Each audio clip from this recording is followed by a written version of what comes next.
Hi, I'm Rose, and last year I started my own production company.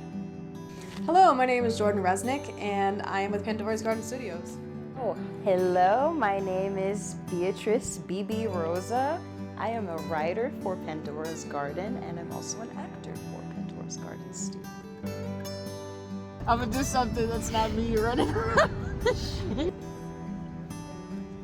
You know, dancing like a troll. Proof that I use my phone.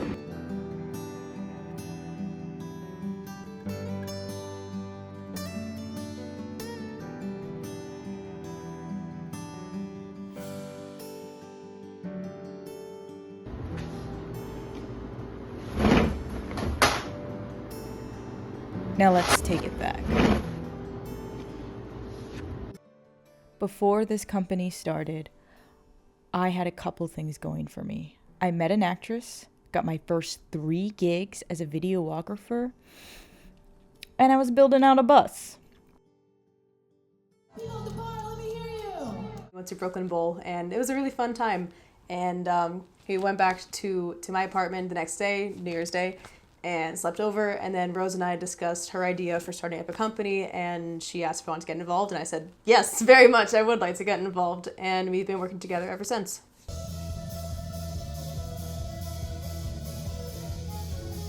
Fueled by way too much confidence, I jumped on LegalZoom and started an LLC.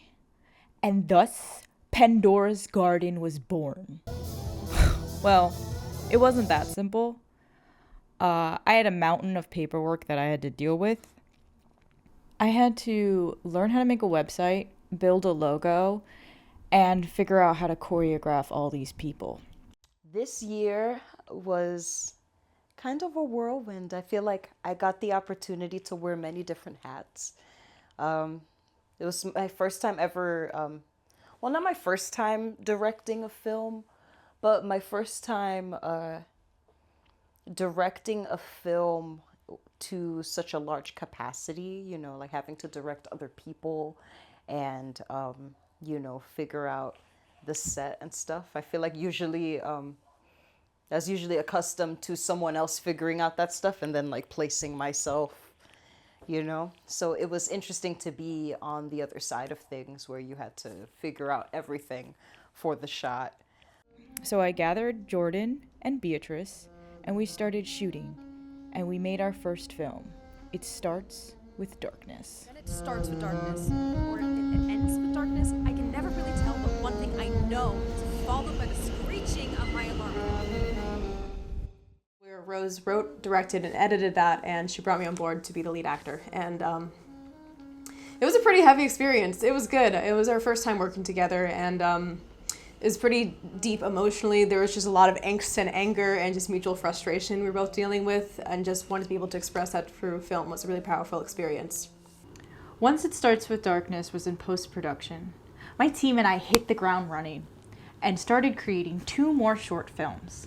I wanted to ensure them that they can create the story they want to tell. But then came pitfalls. Gigs stopped coming, and my team was facing some challenges. Our second film, Starfish, was deeply personal to the director and main actress, Jordan. We made my film Starfish, which was based off a true experience I had while in college. It was something that I didn't necessarily want to talk about. It wasn't a film I wanted to make, but it was still something that felt really good in the process. Originally, I wanted to do something a bit more abstract, colorful, and remake a film that I'd made in college, and then having a conversation with Rose and Beatrice, they asked me what was the emotional root, why did I want to tell that story, and it got back to, well, I wrote the original draft when I was going through this scenario when I was at this time, and they said, no, do that. So that really was the impetus to be writing the film, and it's not something I want to show everybody, and it's definitely very vulnerable, and it's a little scary to have that part of myself represented and put out there, on the internet especially, but ultimately it feels good. It feels very empowering.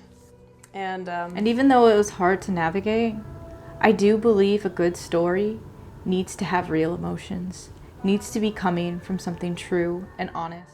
We struggled with scheduling, getting over the fear of putting ourselves out there, and all the moving parts.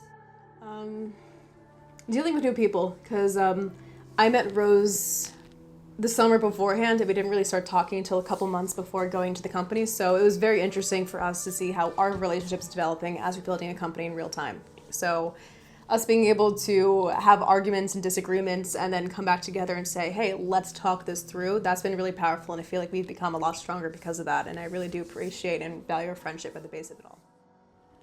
But through it all, I was just so happy to make films again. I had a really fun time acting this year. I got to be in 2 films this year, not including Restless. Able to do something in an artistic way and to be able to write, to create, to direct, to make a film out of it is something really cool to see how complex we as human beings are. Months later, we released Starfish. Jordan made an awesome Instagram promo. Hey, I'm Eve. It's so good to meet you. Tyler's mom. I'm Matt. Yeah. As in short for Matthew? You're here. You know, the color doesn't really suit you. Kind of just like brings out the pinkiness in your face. I made a great poster. And then came an exciting surprise. Starfish got accepted to a screening event in Brooklyn. Matt's saying that you sexually assaulted him. What?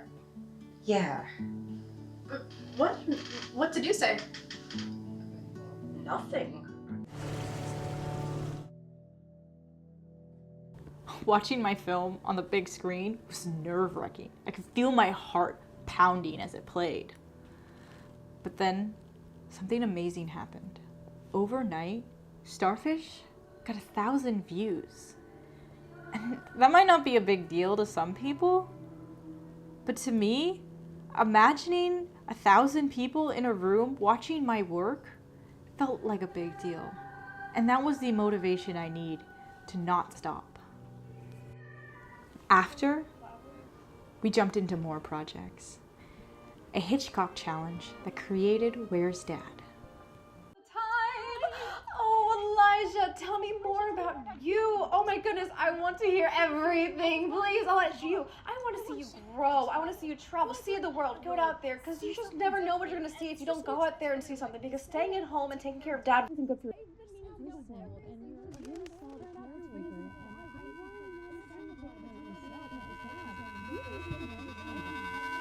The U.S. Open this year?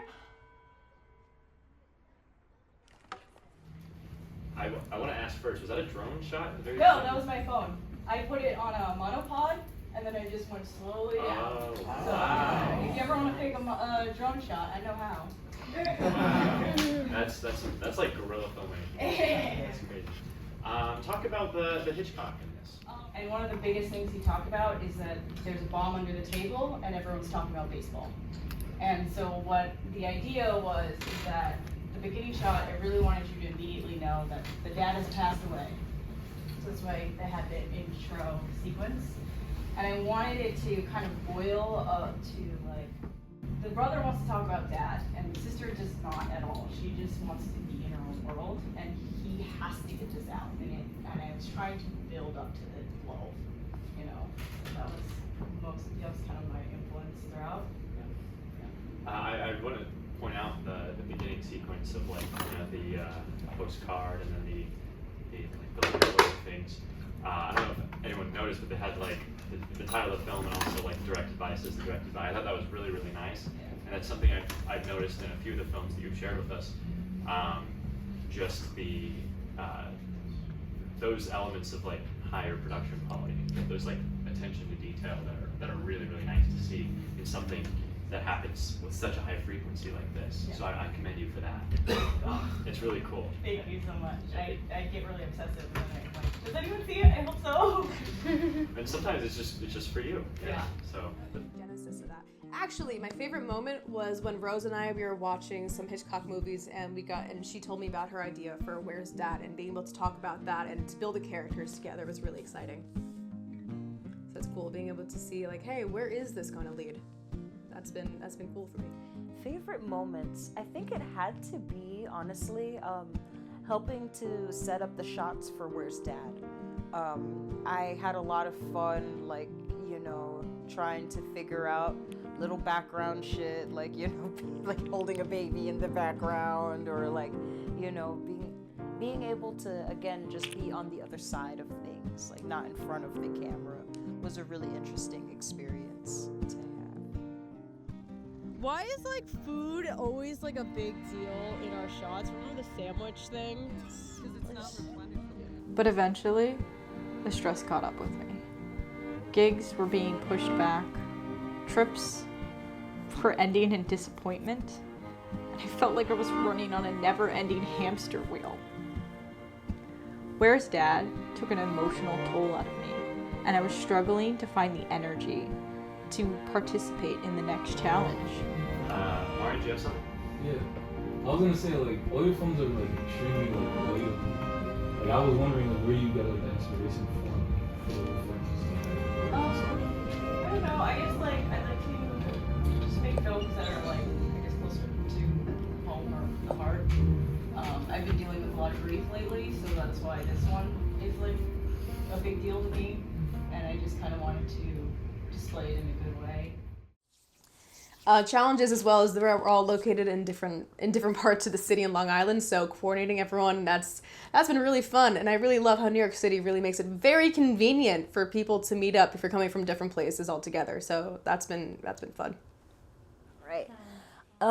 So I think one of the challenges that I had to overcome this year was getting over this idea of trying to reach like a certain level of perfectionism.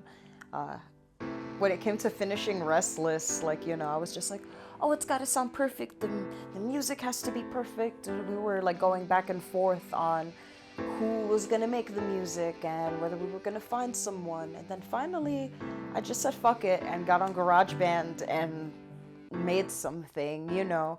And while I wasn't, no one likes to hear their voice on, like, you know, recorded. That's a linguistic fact, because your voice sounds different to you in your bones and like vibrating off your skull and everything.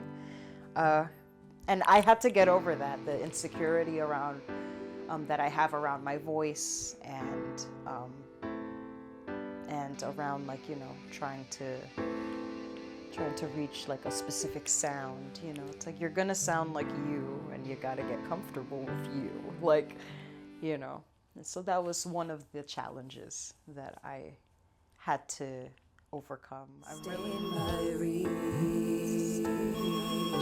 Someone please take my hand.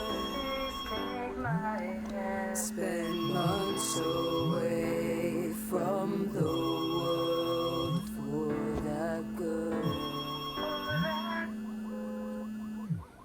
Around her finger I am twirled.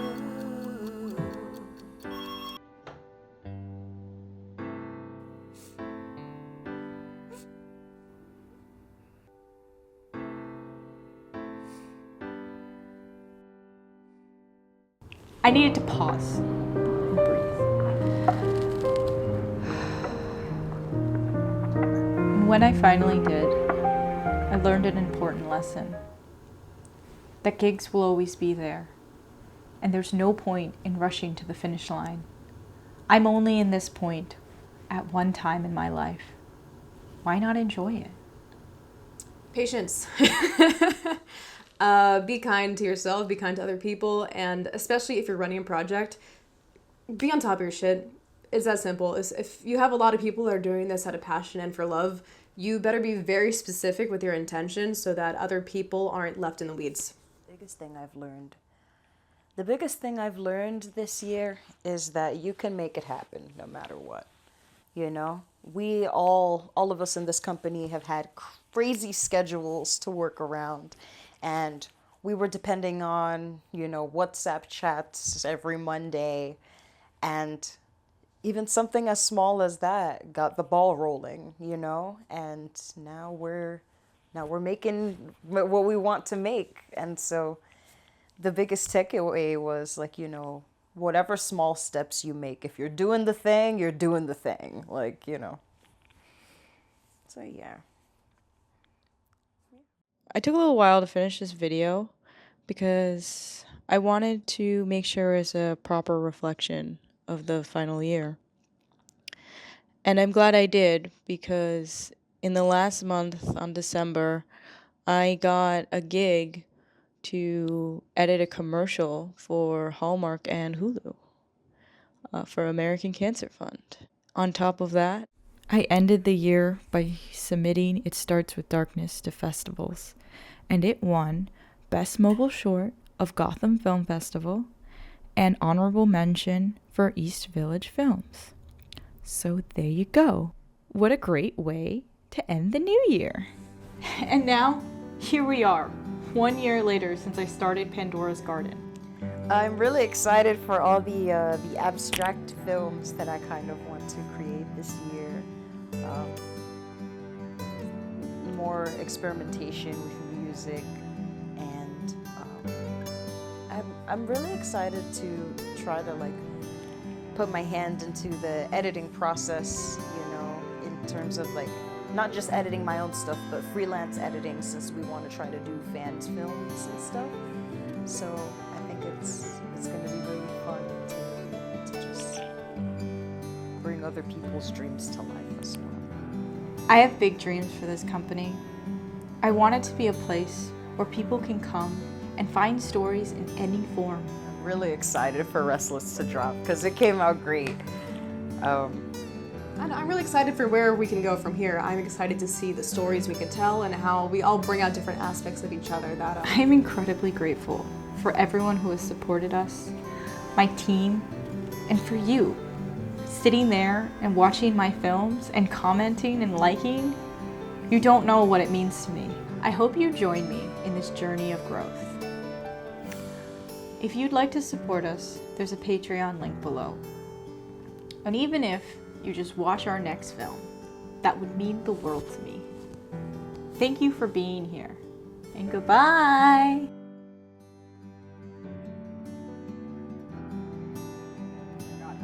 I don't know how people rock. Jesus. Ha! Ugh.